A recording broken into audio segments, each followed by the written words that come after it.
आजकल हर तरफ गुस्सा कुछ ज्यादा ही दिखाई देता है। पत्नी ने किसी बात पर बहस की तो गुस्सा आ गया। बच्चे ने बात नहीं मानी तो गुस्सा आ गया। ऑफिस की मीटिंग के दौरान बूढ़ी माँ ने फोन कर दिया तो गुस्सा आ गया। आज के समय में धैर्य रखना, सोच समझकर बात करना, पेशेंस से काम लेना एक कमजोरी मानी जाती है। हम भूल जाते हैं कि आज से हजारों साल पहले भगवान श्री राम ने अपनी इस काबिलियत से, अपने धैर्य, अपने पेशेंस से बड़ी बड़ी समस्याओं का सामना किया था।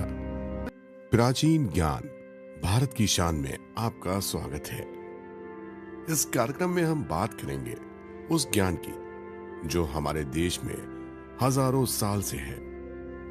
कुछ कहानियां, कुछ प्राचीन ग्रंथ और हमारे ईश्वर, ये सभी सदियों पहले से ही हमें वो सिखा गए थे कि जिसको समझने के बाद हमें आज किसी मॉडर्न मोटिवेशनल स्पीकर की, कैरियर कोच की आवश्यकता ही नहीं पड़ेगी।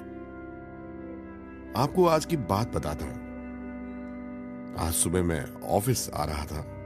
मेरी कार के पीछे एक दूसरी कार बराबर हॉर्न मारी जा रही थी। ट्रैफिक ज्यादा था, इसलिए मैं जगह नहीं दे पाया। थोड़ी आगे जगह मिली तो मैंने उस कार को साइड दे दी। कार चालक ने मेरी कार के आगे कार लगा दी। बाहर आया और मुझे साइड न देने के लिए कोसने लगा, गालियां देने लगा। नौजवान था, इतना गुस्सा कि वो कांप रहा था। मैं शांत रहा। थोड़ा कह सुनकर वो वापस चला गया। उसके बाद ख्याल आया कि आजकल हर तरफ गुस्सा कुछ ज्यादा ही दिखाई देता है। पत्नी ने किसी बात पर बहस की तो गुस्सा आ गया। बच्चे ने बात नहीं मानी तो गुस्सा आ गया। ऑफिस की मीटिंग के दौरान बूढ़ी माँ ने फोन कर दिया तो गुस्सा आ गया। किसी ने घर के गेट के सामने गाड़ी खड़ी कर दी तो गुस्सा आ गया। रेस्टोरेंट में ऑर्डर देर से आया तो गुस्सा आ गया। कोई भी काम हमारे मन का नहीं हुआ, किसी ने हमारी बात नहीं मानी, किसी ने हमारे साथ गलत कर दिया तो बस हम तुरंत रिएक्ट करते हैं। क्रोध से हमारा मन भर जाता है। हम उसी समय बदला चाहते हैं, उसी समय सबक सिखाना चाहते हैं।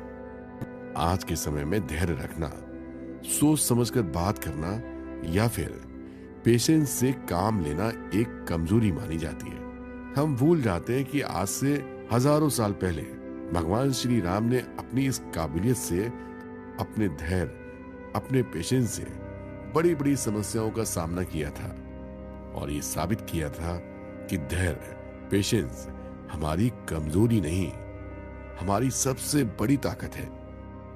आपको तो पता ही है, श्री राम भाइयों में सबसे बड़े थे। सिंहासन पर पहला अधिकार उन्हीं का था। परंतु पिता ने राजपाट देने की बजाय वनवास जाने का आदेश सुना दिया, जहां इतिहास सिंहासन और राजपाट पाने के लिए अपने ही सगे भाइयों और माता पिता का वध करने वाली कहानियों से भरा हुआ है। हमारे श्री राम ने पूरे धैर्य, शांति और गर्मा के साथ पिता की आज्ञा का पालन किया।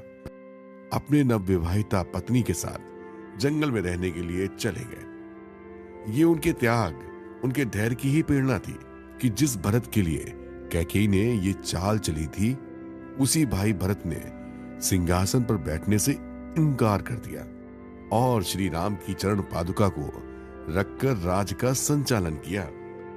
वनवास के दौरान जब दुष्ट रावण ने मां सीता का हरण कर लिया, तब राम को क्रोध आ सकता था। वो अपनी स्थिति के लिए अपने पिता को कोस सकते थे, परंतु तब भी उन्होंने ऐसा नहीं किया। मां सीता के हरण के बाद भी उन्होंने अपने धैर्य को नहीं छोड़ा।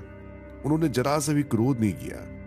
भगवान राम ने पूरे धैर्य के साथ सीता मां को लाने के लिए प्रयास किए। वो सूर्यवंशी थे, उनके पिता राजा थे। कोई भी राज्य उनके साथ रावण की लंका को तहस नहस करने जा सकता था, पर श्री राम वनवास में थे, इसलिए उन्होंने पूरे विश्वास के साथ वानरों को अपना साथी बनाया। वानरों को लेकर भगवान ने ऐसी सेना बनाई कि महापराक्रमी रावण की विशाल सेना उनका सामना नहीं कर सकी। वो अपने साथ काम करने वाले हर वानर को अपने बराबर का दर्जा देते थे। उनकी लीडरशिप और टीम वर्क की शक्ति थी कि वानरों ने मिलकर समुद्र के ऊपर पुल बना दिया था। पूरे युद्ध के दौरान भगवान श्री राम ने अपना धैर्य, अपनी मर्यादा, अपने नियम नहीं छोड़े। उन्होंने नीति को सदैव अपने साथ रखा।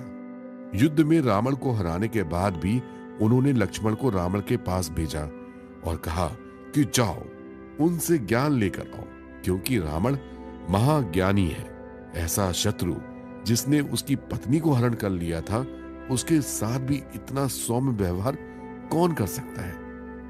भगवान राम की हजारों साल पुरानी कहानी न केवल हमें धैर्य की ताकत के बारे में बताती है, बल्कि ये भी समझाती है कि धैर्य रखने का अर्थ चुप बैठकर इंतजार करना नहीं है। धैर्य का मतलब अपने लक्ष्य की पूरी निष्ठा के साथ, नियम के साथ, पूरे विश्वास के साथ, नैतिकता के साथ पाने का है।